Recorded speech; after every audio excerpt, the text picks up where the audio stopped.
think, Bill? What do you think about the state? Here, as you mentioned, that you're already retired 20 years. I can't believe it. You talk about we go back a long, long way. I look at your hair and it looks so dark and lustrous. And look at mine. It's getting thinner and whiter. but going back, do you see a decline in advertising? Do you see advertising getting better? What is the state of advertising in your mind today? In a word, if I can generalize, in one word, sad. I look at, not all, but I look at much advertising today, and I say to myself, does it have the potential to get a consumer to think about switching to my brand? And so much of advertising today doesn't. I think ultimately, I think that's the responsibility of the client, not the agency. Because the agency isn't approving advertising for production. They're not paying to buy pop-up ads or billboards. They are at the behest of the marketer coming up with ideas that the client can or cannot pursue. So ultimately, I think it's the client. And I think because you talked about principles a moment ago, Richard, because many marketers today don't really understand or internalize the factors that lead to effective advertising or marketing communication.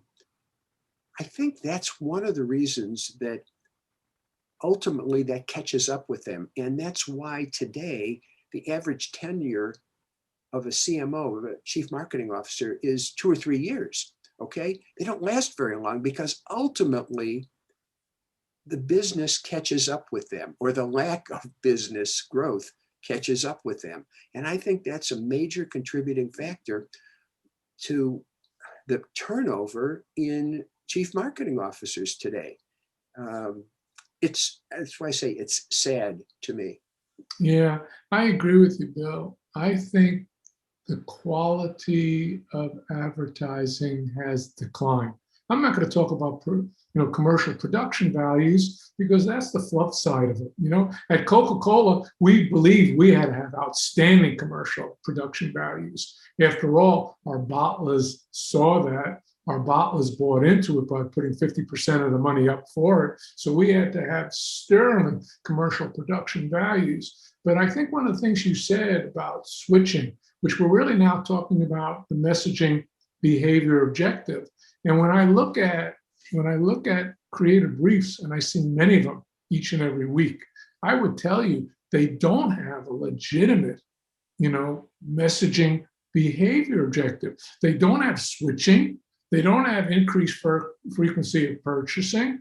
They don't have adoption. I mean, they don't know what the hell they want their advertising to do. And so when you don't know what you want your advertising to do, how are you going to get there?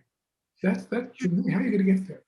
I'm curious, Richard, why do you think that behavioral change, why do you think they don't include that? Why do you believe that they ignore that? They're not aware of it? What it seems to me, and I think to you, obvious that you want to do something to influence the behavior of a consumer. Why would they not consider that, Richard? What do you speculate on that? So, wow, Bill, that's such a good question. I'd like to go back to my latest book, Avoiding Critical Marketing Errors, subtitle, How to Go from Dumb to Smart Marketing.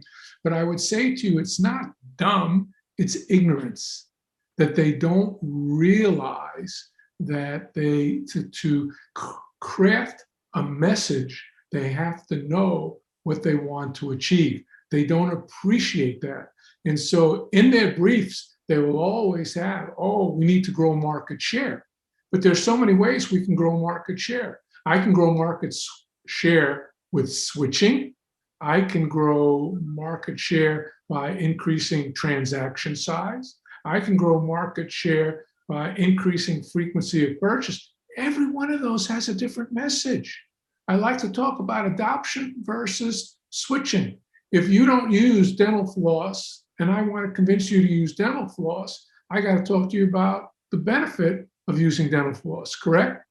On the other hand, if you use dental floss and I want you to use my dental floss, now I got to talk to you about my key differentiation. Totally different message. And I think they're ignorant to that.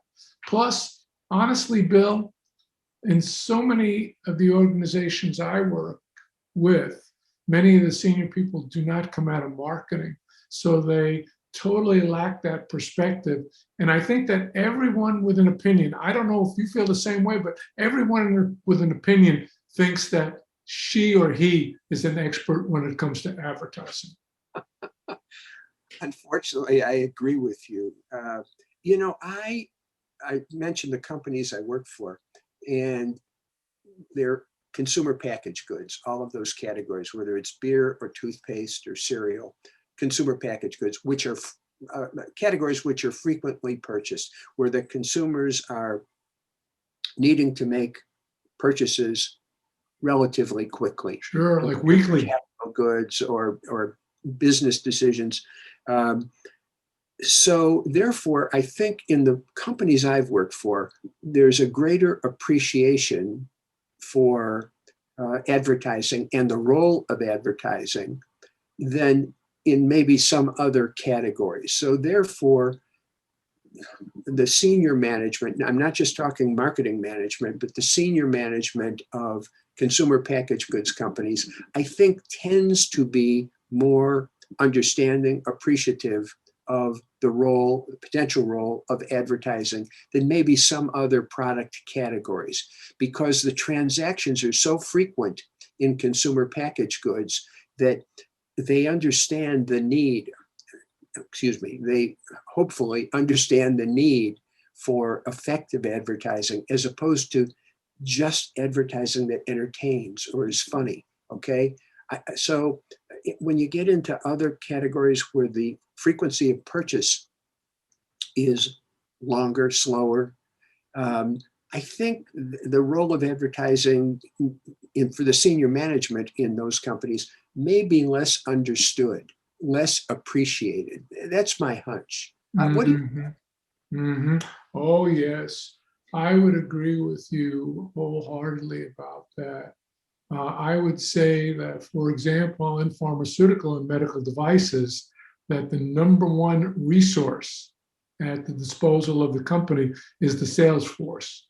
Now, I'm going to tell you, Bill, I just read in a publication called Fierce Marketing that Amgen is laying off 500 personnel, and most of it's coming out of the sales force, which is like unheard of, and they're moving to digital marketing tools. And what that says to me is they finally recognize that you don't need that sales force calling on that doc who already knows that product, and they have nothing new to say to that doc, that maybe they don't need to use such a precious resource of going in there all the time. And so I think we're going to see a balance or a shift in going from Salesforce to the exclusion of all other elements to maybe more marketing mix elements. However, the big thing is for marketing to step up to the plate and prove themselves. If they don't prove themselves, then we've got a real issue. I do believe that pharmaceutical must recognize the importance of advertising, because since 1992, they've been doing DTC advertising. And by the way, Bill, it's gotten better. It's gotten better because they brought in so many consumer packaged goods people who have applied at least some of the disciplines to get that advertising. Yeah.